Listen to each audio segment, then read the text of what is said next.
Salut à tous, ici Michael, j'espère que vous allez bien. On se retrouve aujourd'hui pour une nouvelle vidéo consacrée au logiciel Blender. Aujourd'hui, vidéo qui va conclure le chapitre sur l'Object Mode. Petit rappel, je rappelle que l'Object Mode est le mode présent par défaut dans Blender en haut à gauche de la vue 3D et qui permet de faire des manipulations de base sur vos objets, à savoir un changement d'échelle, de position, de rotation et d'organiser vos scènes.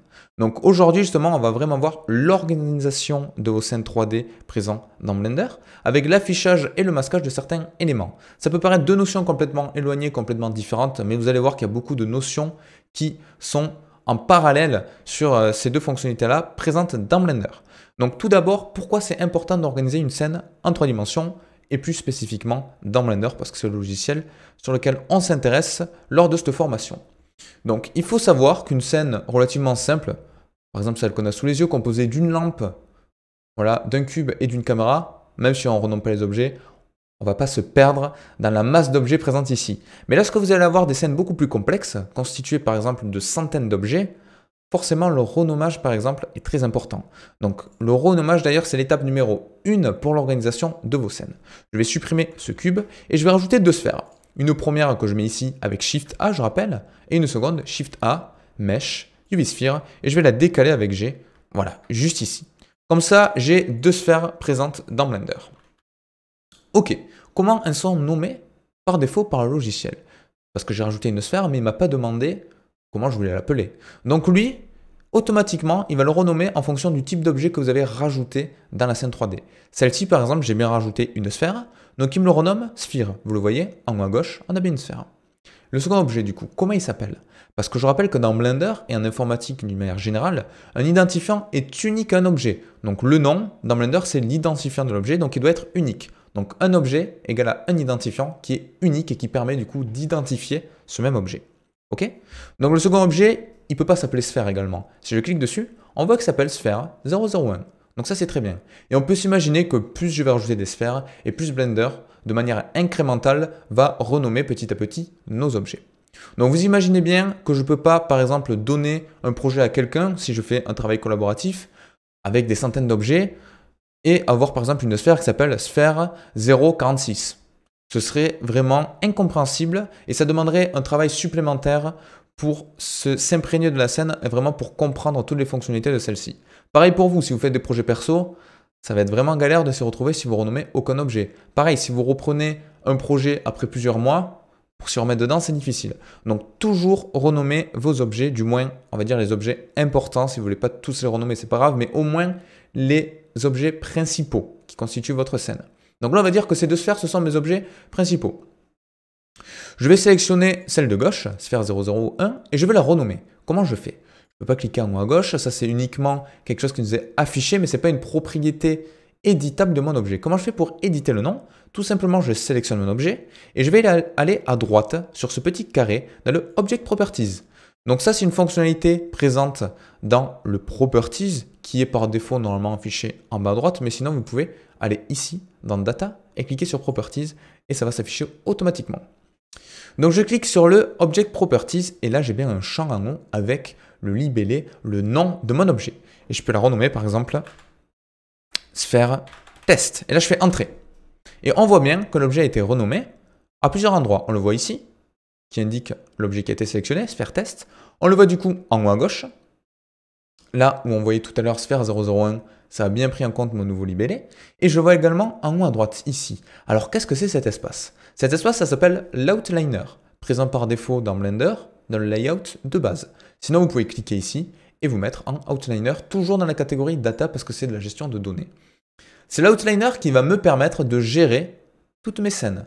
Donc le mot scène, c'est vraiment un terme qui est important. J'y reviendrai par la suite pour vous expliquer ce qu'est une scène en 3D et spécifiquement dans Blender. Donc là, on voit que mon objet a bien été renommé. On s'aperçoit également qu'à chaque fois que je sélectionne un objet, celui-ci va être sélectionné là. Pourquoi? Parce qu'en fait, l'outliner, c'est une représentation hiérarchique de ma scène 3D. Elle va être constituée du coup de tous mes objets. D'accord? Donc, de manière dynamique, si je sélectionne un objet de la vue 3D, elle se sélectionne dans l'outliner et inversement. Si je sélectionne par exemple la light ici, on voit qu'elle est également sélectionnée dans la vue 3D. Donc ça, c'est très intéressant. Je peux en sélectionner plusieurs avec Shift, également avec Control, comme une sélection classique de fichiers dans Windows, par exemple. Donc ça, c'est très pratique. Donc, bien garder à l'esprit que de manière dynamique, ces deux objets sont connectés. On a ce qu'on appelle des collections. Alors, qu'est-ce qu'une collection? Une collection, tout simplement, on pourrait apparenter ça à des dossiers de Windows, à des répertoires de Linux, par exemple. C'est tout simplement une entité qui va être composée de sous-entités. Donc, on a un système de hiérarchie avec des parents et des fils, c'est-à-dire qu'on a des petites flèches comme ça qui me permettent de dérouler. C'est une sorte d'arbre hiérarchique. L'entité supérieure, on va dire, la première, c'est la scène collection. C'est-à-dire que votre scène, qui est l'environnement que vous avez ici, elle a forcément une collection. Et celle-ci peut être composée de différentes collections, ou alors de dossiers, si vous voulez faire simple. En gros, ça, c'est un dossier composé de fichiers. Avec chacun des fichiers, c'est un objet. D'accord? Donc, hiérarchie, c'est le niveau 0, on va dire, la scène collection. Là, c'est le niveau 1, la collection. Et ensuite, on a différents objets ici. Au passage, je peux très bien faire un double-clic, là, par exemple, et renommer mon objet. OK?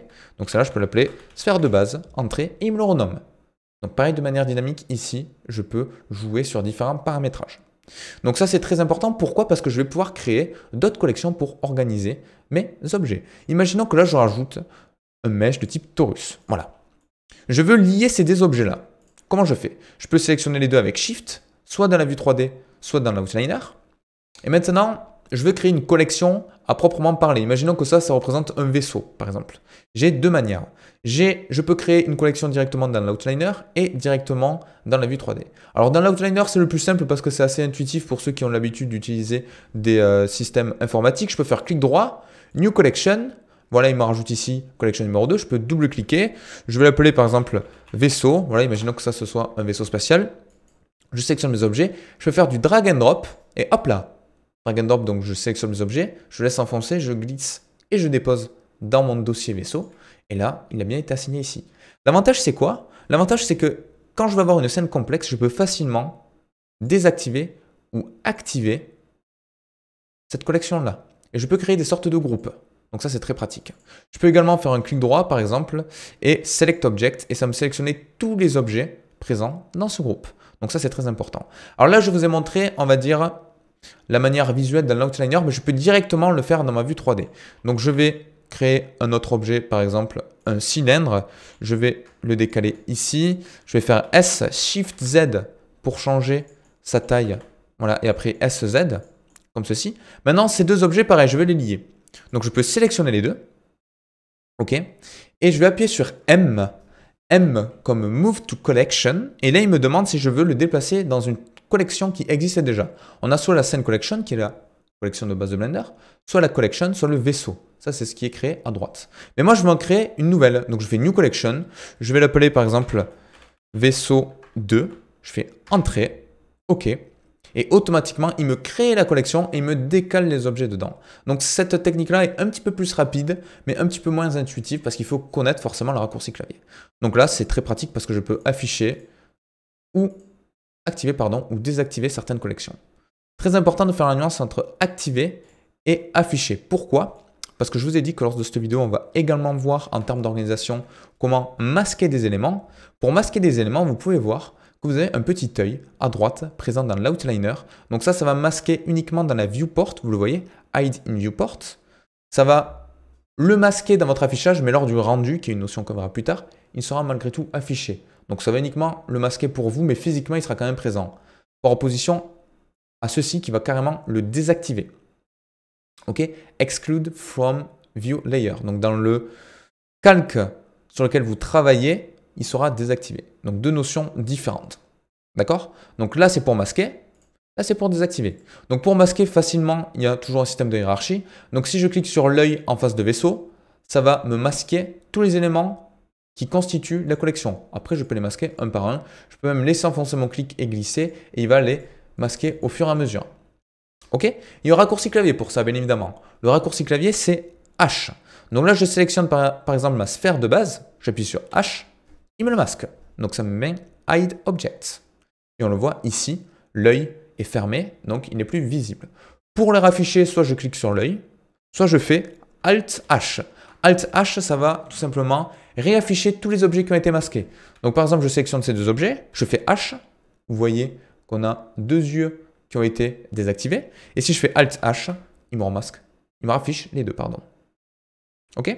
On a également un raccourci clavier qui est très intéressant, c'est le raccourci slash sur votre pavé numérique. Alors ça permet quoi? Je sélectionne par exemple les deux éléments qui constituent mon vaisseau de base. Et imaginons que je veuille travailler sur ça sans être gêné par les autres objets qui constituent mon environnement.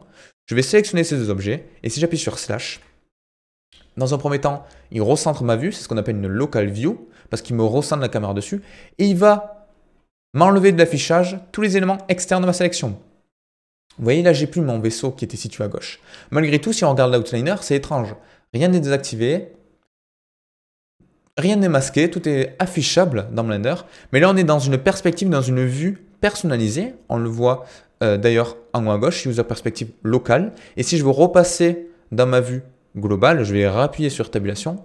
Et hop là, ça me raffiche tous les éléments. Donc ça permet, si vous avez une scène complexe, par exemple une maison, voilà, avec un salon, une télé, un meuble télé, une table basse, un tapis, des canapés. Vous voulez travailler uniquement sur le tapis sans être embêté par la table basse qu'il y a dessus, le canapé qui est autour. Vous le sélectionnez, vous appuyez sur le slash du numpad et ça va uniquement vous afficher ceci. Donc ça, c'est très pratique.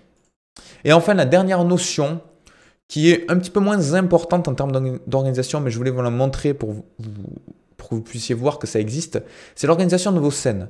Par défaut, on est dans une scène qui s'appelle scène, que je peux d'ailleurs renommer. Donc, je vais l'appeler global, par exemple. Voilà. Sachez que si je clique sur le petit logo à gauche, Browse Scene to be linked, vous avez toutes les scènes de vos objets. Je peux cliquer à droite pour faire une nouvelle scène, New. Et là, je suis dans une autre scène. Alors, une scène, c'est quoi? Là, j'ai une autre collection qui est vide. Je peux rajouter, par exemple, une icosphere. Voilà. Et j'ai plus les éléments de tout à l'heure. Pourquoi? Mais parce que pour un seul et unique fichier Blender, vous pouvez lui assigner plusieurs scènes qui sont en fait plusieurs environnements de travail, plusieurs sous-projets, pour faire simple. Donc là, j'ai ma scène avec ma sphère, mon icosphère, et j'ai toujours mon global, et je peux switcher rapidement entre les deux. Donc si vous avez des gros projets, par exemple de modélisation, vous pouvez faire une scène qui va être toute votre library, donc toute votre bibliothèque d'objets, et une autre scène, vous allez assembler tous ces objets. Donc ça serait pratique. Donc voilà, l'organisation des scènes très importante, l'affichage et le masquage de certains éléments possibles grâce à l'outliner et raccourci clavier qui sont également très importants. J'espère que cette vidéo vous aura appris pas mal de choses. N'hésitez pas à faire des collections, c'est très important pour organiser tout ça. Vous pouvez faire plusieurs niveaux d'hierarchie. Là par exemple, je peux glisser ma collection dans vaisseau et ça crée du coup un autre niveau de hiérarchie. Je pense que ça doit être infini, du moins vous pouvez créer suffisamment de niveaux pour vous organiser d'une manière assez intuitive, c'est très important. J'espère que ça vous aura plu, que vous avez appris des choses et je vous dis à la prochaine pour la suite de la formation. Ciao.